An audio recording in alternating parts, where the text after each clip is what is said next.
Welcome back to the Deep Dive. We've customized this session, specifically based on your source material. And today we're really getting into something interesting. It's about what comes after you feel like you've, nailed the grammar rules, you've built up a good vocabulary, maybe even tackled those tricky advanced collocations. So if you're aiming for that C1 level, that kind of near-native fluency, you've probably noticed something. Mm-hmm. Knowing all the words isn't quite the same as, sounding truly natural, is it? That's exactly right. It's a really common sticking point. We're moving past let's say, the visible architecture of English, the words, the grammar rules, and stepping into something more subtle. These are the hidden, but absolutely powerful elements: intonation, stress, and rhythm. The music of the language, you could say. Precisely. They're the musical components. You can't see them written down easily, but they completely shape how your English sounds. They determine whether your advanced vocabulary comes across as confident and natural. Or sometimes a bit stilted, maybe hesitant. Exactly. Stilted or hesitant, even if the words themselves are perfect. Okay, let's definitely unpack this, because I think for a lot of advanced learners, this really is the final hurdle, isn't it? It often is. You can craft this, grammatically flawless sentence, but the way you say it, it might just sound a bit flat. And this is something we see a lot, especially if your first language is, say, syllable-timed. It might sound rushed, but maybe with the emphasis landing in the wrong places. Mm-hmm. That's a classic sign. The rhythm feels off to a native ear. So our mission today really is to give you the insights, the technical understanding, but also, crucially, the practical methods you need to master this music, as we called it, the stuff that elevates your English from just advanced to truly fluent speech. And the so what here, especially for C1 learners, is just massive. It really can't be overstated. Why does it matter so much at this specific level? Well, think about it. At the C1 level, you're not just trying to get your basic meaning across anymore. You're communicating nuance, subtlety. Right, emotion, intent. Exactly. Your intonation, the rise and fall of your voice, your stress patterns, the rhythm. All of these signal your attitude, your certainty, your emotions. And they do it incredibly quickly, often milliseconds before the listener's brain even fully processes the actual words you used. Wow, milliseconds. So it's almost subconscious for the listener. Absolutely. It's an immediate impression. And if those musical elements are missing or sound off, you lose that layer of depth. Native speakers might often subconsciously assume you're unsure or lack confidence in what you're saying, even if your words are strong. Okay, that's a powerful point. Yeah. So let's maybe demonstrate this. We can show the immediate impact with that classic example your source material uses. It really highlights how just changing the pitch transforms the meaning of a very simple phrase. Yeah, it's a great one. Let's take the phrase, "you're going," just 2 words. Now, if I say this with a clear, definitive falling tone, like this, "you're going," now narrow, my voice drops at the end, stays low and steady. Okay, sounds like a statement. Like you know this for a fact. Precisely. It's a statement of fact. I'm certain. The conversation on that point feels closed. It's conclusive. Got it. Now, same 2 words. "You're going, but what if I do this?" "You're going." My voice goes up sharply right at the end. Instantly different, isn't it? Yeah, completely. Now, it's obviously a question. I'm asking for confirmation. Right. It's an open signal. It requires a yes or no answer from the listener. The upward pitch creates that expectation. Okay, statement, question, falling, rising, that's pretty clear. But you mentioned nuance and emotion. Yes. And here's where it gets really interesting, especially for C1 level communication. Conveying that emotional layer. So what if I want to use those same 2 words, "you're going," but I want to show maybe strong surprise, or perhaps even a bit of skeptical disbelief? How would that sound? I need that rise-fall pattern. Something like, "You're going. You're a 0? Do you hear that?" The pitch goes up on go and then drops right down on, "Egg, I did." It rises and then falls sharply. "You're going." Yeah. It definitely sounds surprised, maybe even a little shocked. Exactly. It's the movement of the voice, the melody itself, that carries that specific emotion. The listener understands my feeling instantly, automatically, before they even think about the words. And that immediate, almost automatic signaling of intent and emotion. That's what C1 fluency really needs. That's the goal. Moving beyond just reciting grammatically correct sentences and really internalizing this musicality, making it your own. Okay, so if that's the goal, we need to break down how this music actually works. We need to get into the mechanics. Yeah. So to really get a handle on this, we probably need some clear definitions first, right? Right. Let's define those 3 core pillars that structure the sound of English. We can start with the basics, but like you said, let's quickly dive into the mechanism that makes them all work together. Absolutely. A solid framework is essential here. Let's lay it out. First up, intonation. Think of this as the melody line of your speech. It's the overall rise and fall of your voice's pitch across a whole sentence or maybe just a phrase. And this signals function, right? Like question versus statement. Exactly. Function, but also emotion, surprise, doubt, certainty. A lot of that comes from the intonation pattern. Okay, pillar one, intonation, the melody. What's next?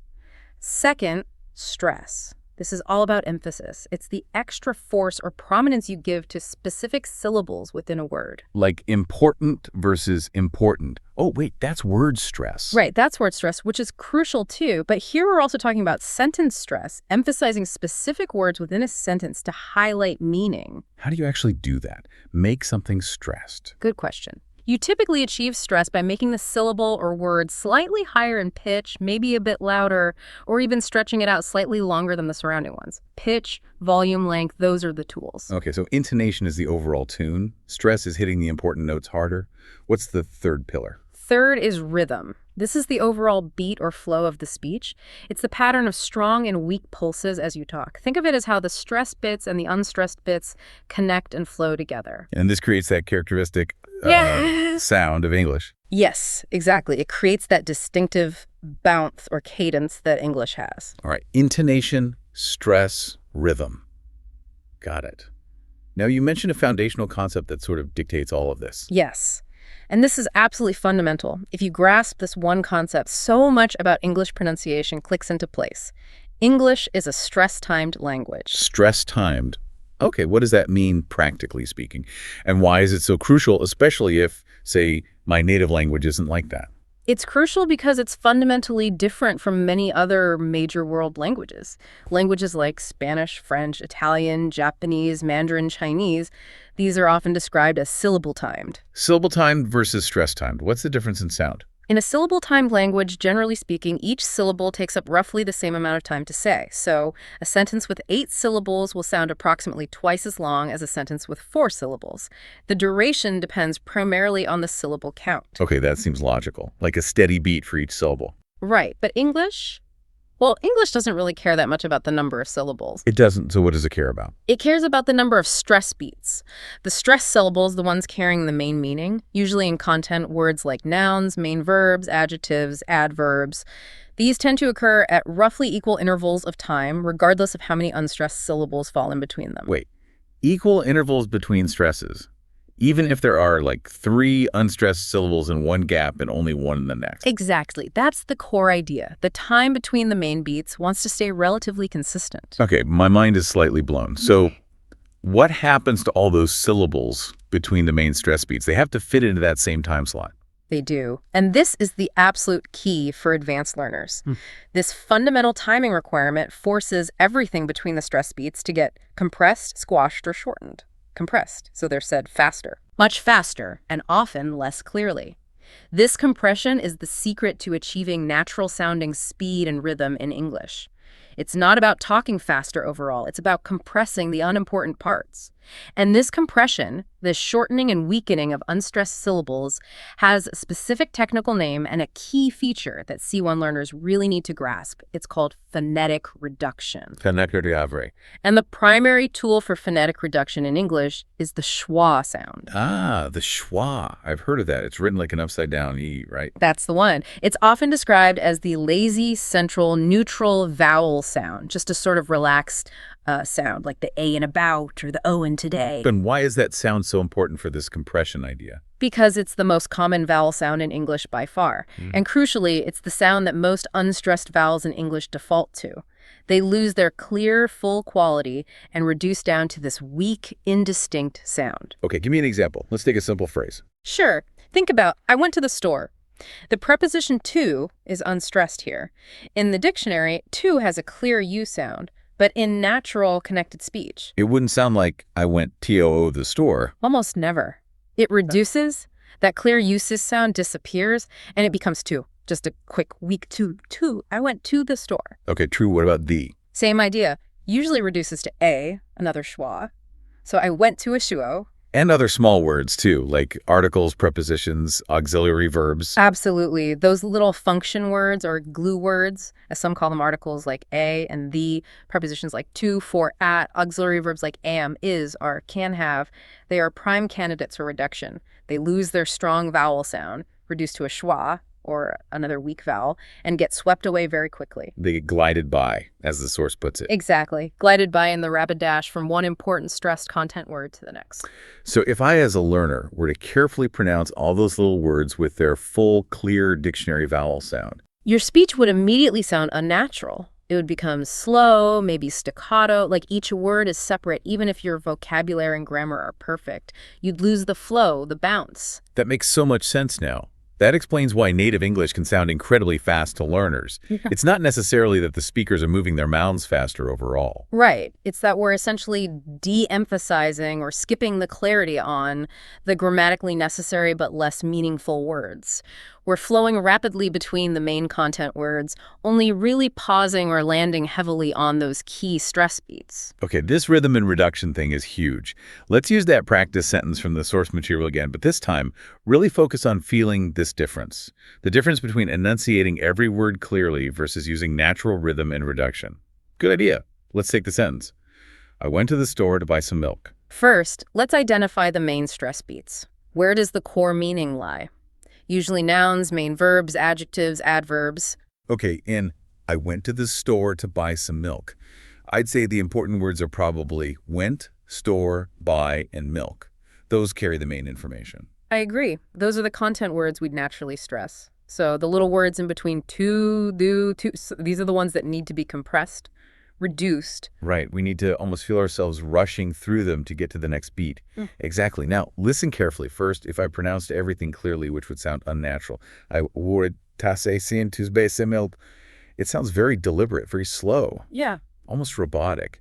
Now, listen for the natural rhythm, the stress timing, and crucially, the schwa sounds in the unstressed words. I went bry's store to be wise turn to a milk.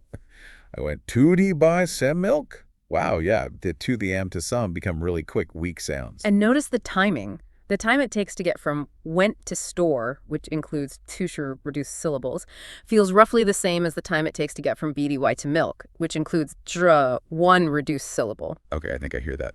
The beat falls on went, store, buy, milk. And the stuff in between just fills the gap however quickly it needs to.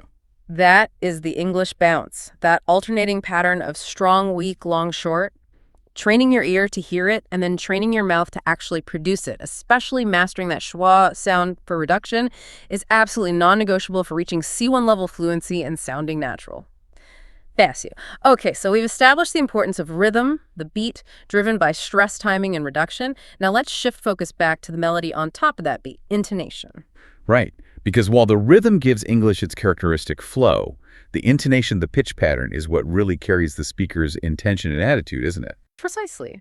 The melody carries the immediate message about how you mean what you're saying. I think many learners have this basic idea, voice goes up for questions, voice goes down for statements. But listening to native speakers, it feels much more complex than that, especially when you factor in emotions or more complicated sentences. It definitely is more nuanced. That simple rule is a starting point, but it doesn't cover everything. Your source material, quite wisely, breaks down the most common and important patterns into three main categories that signal meaning very quickly. Okay, three main patterns. Let's tackle them one by one. What's the first? Pattern one is the one most people associate with standard English speech.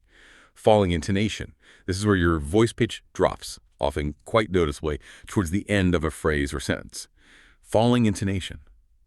Where do we typically use this? It's used overwhelmingly when you want to signal certainty, finality, or completion. Think of it as closing the door on that particular thought. So, primarily for 1. Declarative statements. Just stating a fact or opinion like, I need to finish this report by 5. Sounds like a clear, finished thought. Okay, makes sense for statements. What else? 2. WH questions. These are the questions starting with who, what, where, when, why, how. When you're genuinely asking for new information, not just a yes and no answer, the intonation usually falls at the end. For example, where did you put the keys? Well, that's interesting. WH questions fall. I might have thought all questions rise. It's a common misconception. Yes-no questions rise, but information-seeking WH questions typically fall because the question itself is considered complete. You're now waiting for the answer. The falling tone signals the end of your question. Okay, statements fall, WH questions fall. Anything else? 3, commands or imperatives. When you tell someone to do something, like, please close the window. Commands are inherently definitive. You expect an action, so the falling pitch reinforces that certainty.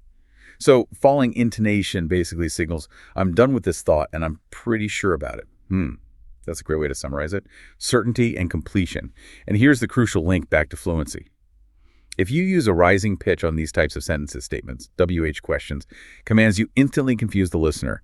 It makes you sound hesitant, unsure, or like you're seeking approval even when you're stating a fact. Right, and that connects to what you said earlier about sounding confident. That's probably a very common mistake for learners whose native language might use flatter or rising tones more often, isn't it? It's a huge L1 transfer issue. Many learners haven't internalized the finality signal that falling intonation carries in English.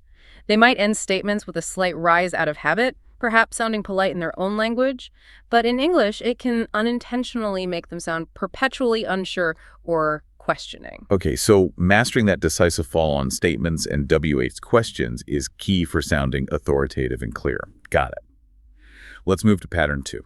Pattern 2 is rising intonation. 1 hair. This is where the voice pitch goes up at the end. Right. This is the one everyone learns first, primarily for yes-no questions, correct? Like, are you coming to the meeting? It signals you expect a yes or no answer. Exactly. That's its main function, signaling an open request for confirmation or denial. But, like falling intonation, rising intonation has other important uses in advanced speech. Oh, like what? Well, think about lists. When you're listing several items, you usually use a rising pitch on each item except the very last one. That final item gets a falling pitch to signal the list is complete.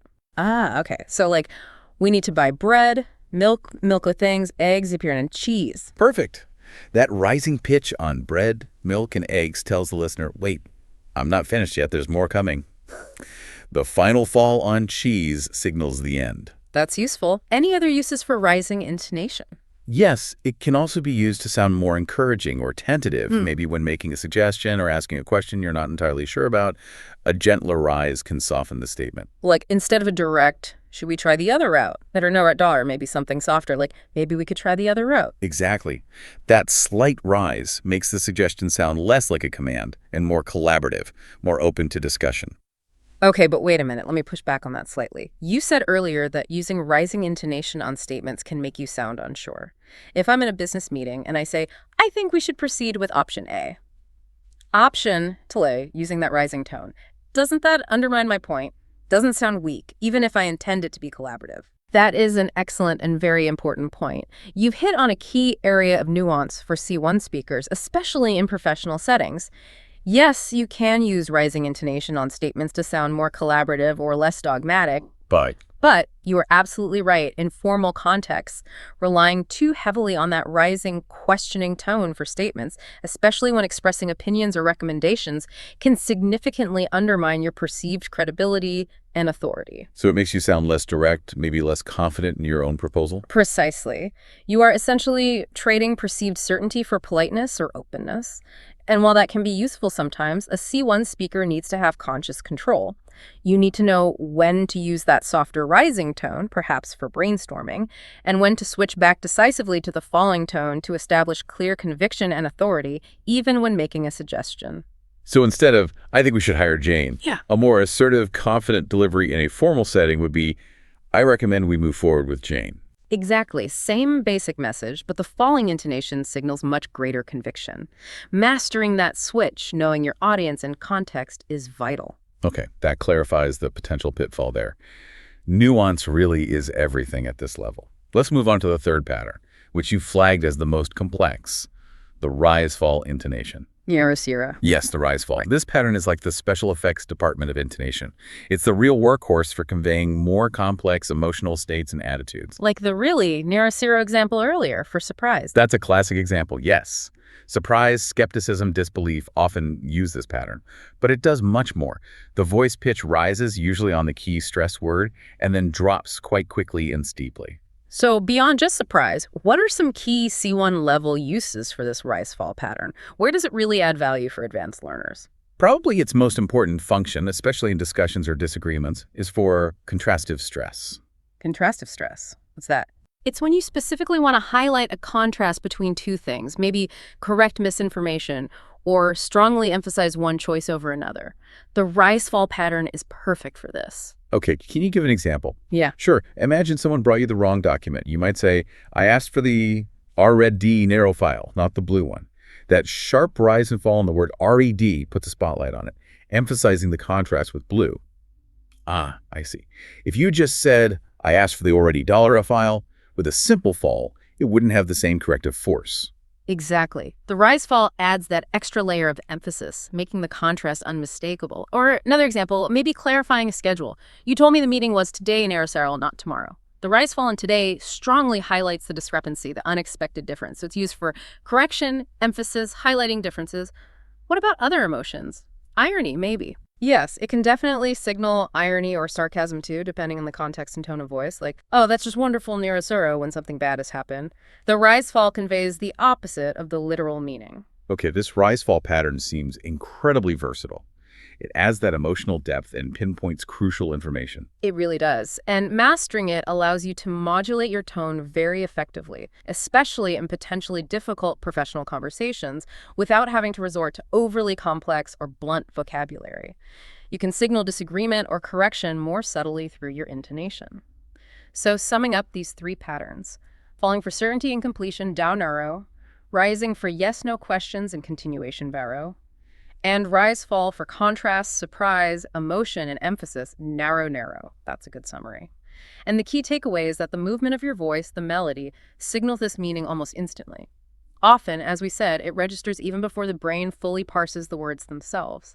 If your intonation conflicts with your words, the intonation usually wins in how the message is perceived.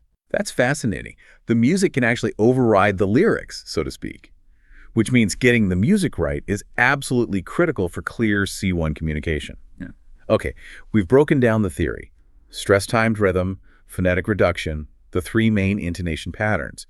Now, the crucial part is seeing how these all weave together in a real, dynamic situation. Absolutely. Theory is one thing, application is another. We need to see how stress lands naturally and how intonation choices shape the flow of a conversation. Right. So let's try modeling that brief, maybe slightly stressful office dialogue based on the client email scenario from the source. And let's pay really close attention to why a speaker might choose a specific stress placement or intonation pattern in each turn.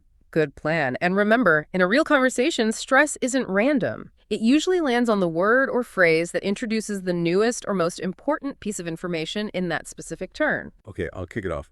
Let's say I walk over to your desk. I think you've probably seen an important email, but I need to confirm. So I'll use a rising intonation targeting the key confirmation point, which is client. Did you see the email from the client? Okay, my turn. I need to confirm your implicit question. Yes, I saw it. And then introduce the new, slightly worrying information. So I'll use two distinct thought groups, each ending with the falling tone for certainty. Yes, I did. Down arrow pause. They're asking for a few changes. The falling pitch signals, these are definite facts. All right. Changes is the new, unexpected information. My reaction is surprise, maybe a bit of concern. So I need that rise-fall pattern for the emotional reaction, followed immediately by a WH question to get specifics. And remember, WH questions usually fall. So, really? What kind of changes? Down arrow dollars. Okay, now I have to deliver the potentially bad news. And I want to do it efficiently, highlighting the core problem. This is where that stress timing and contrastive stress become vital. I need to compress the function words and really hit the key verbs and nouns that convey the conflict.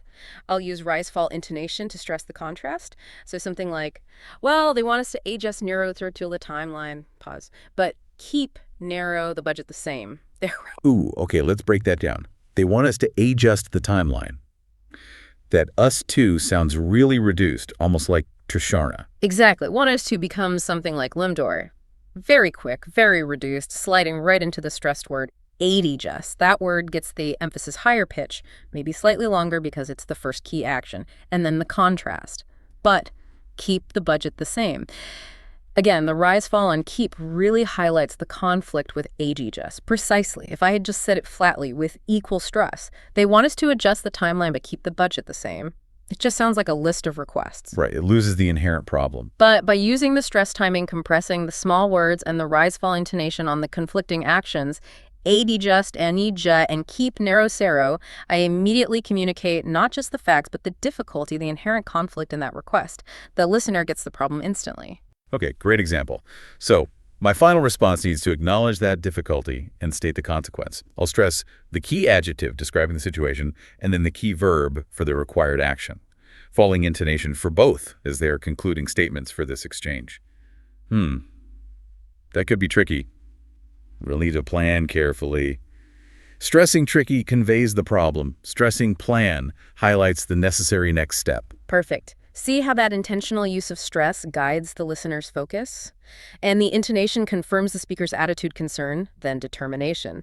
It makes the conversation much more efficient, clear, and professional than if everything was delivered in a monotone or with random stress. It really does. It's that deep integration of all three elements. The rhythm compressing the small words, the stress highlighting the key information, and the intonation signaling the intent and emotion. It moves your speech from just being, understandable. To being strategically communicative, impactful. Exactly. Okay, so we see how it works in practice. But how do we actually train ourselves to do this naturally? Especially if, maybe, our native language rhythm feels completely different and keeps interfering. How do we build that muscle memory? Well, there are several techniques, but one of the most potent, especially for advanced learners tackling these supersegmental features, is the one mentioned in your source. Shadowing. Shadowing. I admit, when I first heard about it, I was a bit skeptical. It sounded kind of tedious, just repeating like a parrot. It can feel tedious if you approach it the wrong way or if you focus on the wrong things. What's the right way then? Shadowing isn't just listening and then repeating after a pause. True shadowing is listening to a native speaker, maybe someone on a podcast you like, a news anchor, even dialogue from a TV show, and trying to speak at the exact same time or with the absolute minimum delay possible. So like milliseconds behind them. Ideally, yes. Yeah. You're aiming to directly mimic everything about their delivery in real time. Their exact pitch changes, the rhythm, where they speed up, where they slow down, the precise moments they pause, the way they link words together. Why is that immediate mimicry so effective? Because it directly targets the auditory motor loop. You're bypassing the part of your brain that wants to analyze grammar or translate words. You're not focused on understanding the content as much as you are on reproducing the sound patterns. So you're training your mouth, your vocal cords, your breathing to move in a more English way, physically. Precisely. You're building the physical habit, the muscle memory for things like vowel reduction, actually making that schwa sound quickly, and for hitting the stressed words with the right amount of energy and pitch variation, and for connecting words smoothly. Okay, that makes more sense than just rote repetition. Any practical tips for someone starting out with shadowing? Definitely. Don't try to shadow a whole hour-long podcast right away. Start small. Find a short audio clip, maybe 30 seconds to a minute, of clear speech you find interesting. And then listen to it once just to get the general idea. Then play it again and try to shadow along. Here's the key. Focus maybe 90% of your mental energy, not on catching every single word, but on matching the music, match the speed, match the ups and downs of the pitch, match the rhythm. So prioritize the sound over the meaning initially. Yes, when you're specifically practicing shadowing for rhythm and intonation, let the meaning wash over you. Just try to replicate the soundscape. Let's try those 2 quick sample sentences from the source again, but this time really focus on shadowing the feel of the rhythm and pitch. We've been working on this for ages. Listen for the compression and the final stress. Ready? We've been working on this for ages. Okay, trying to shadow. We've been working on this for ages. Yeah, that we've been working on this for really has to collapse into almost one quick beat before you land hard on ages and stretch it out a bit with falling pitch. Exactly. You feel that rush and then the landing. That's the feeling you want to replicate. Now, the second one, focusing on where the emphasis falls. I can't believe how quickly time flies. Ready? I can't believe how quickly time flies. Shadowing. I can't believe how quickly time flies. Okay, the challenge there is definitely not stressing I or can't too much. The energy has to go on to believe, quickly, and flies. Those feel like the peaks. Perfect. And it's not just about knowing where the stress should be. It's about feeling it. Feeling the compression in your throat for the unstressed parts and feeling the extra energy, the slight stretch, the pitch change on those stressed syllables. So it's a physical practice as much as a mental one. Absolutely. If you can dedicate even just 10 or 15 minutes a day to focused, active shadowing, really trying to match the music, you will almost certainly see rapid improvements in how natural and fluent your own spoken English sounds. It builds the right habits directly.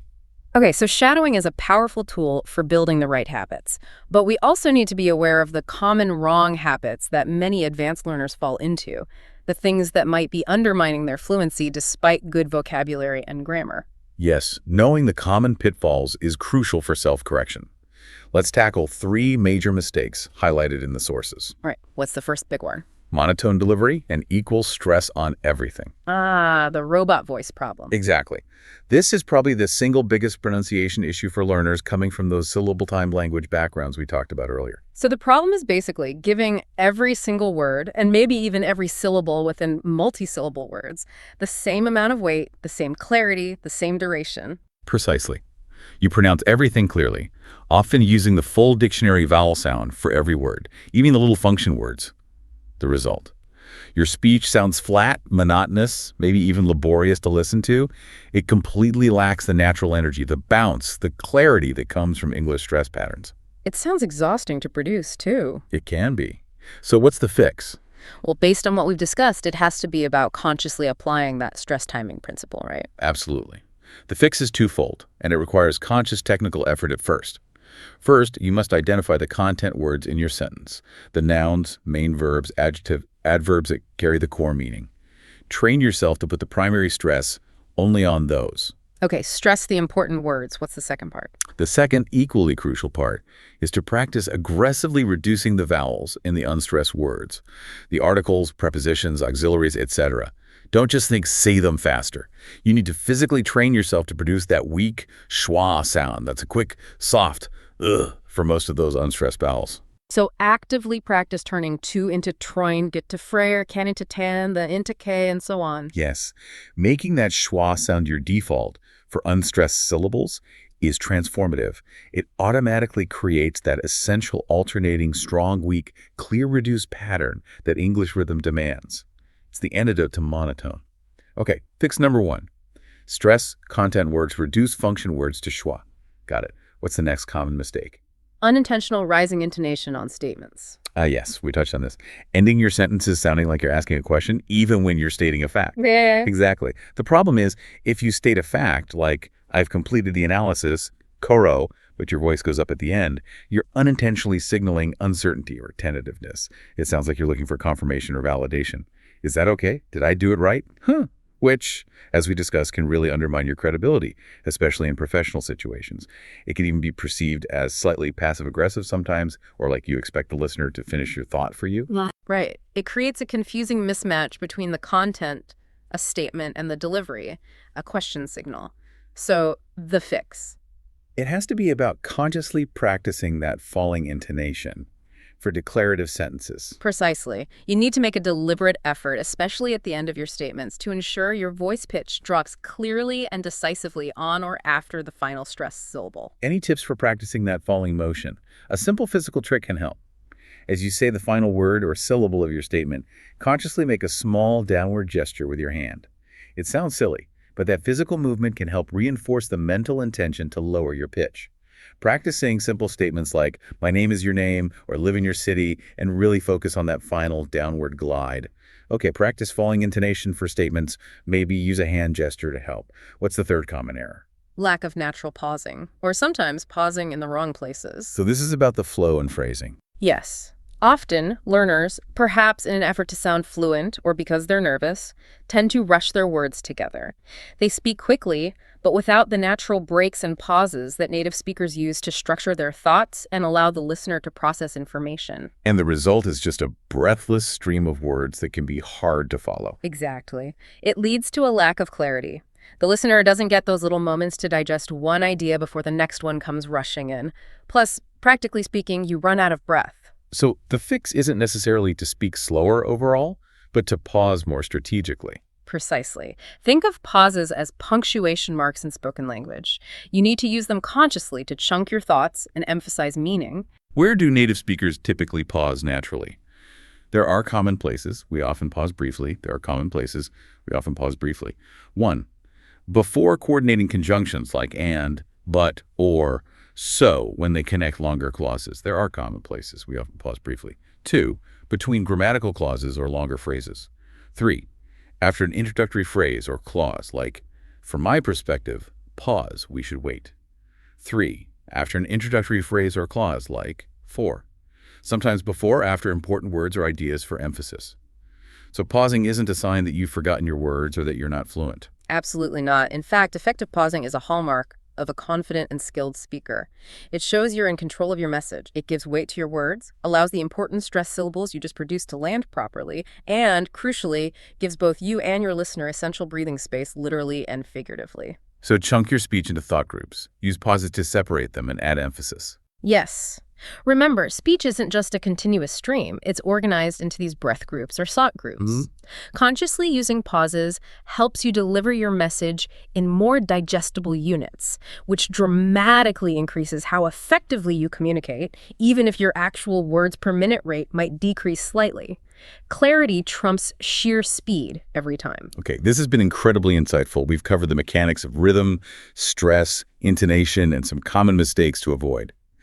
Now, to really make sure this knowledge sticks and translates into actual improvement, we should probably end with something practical, right?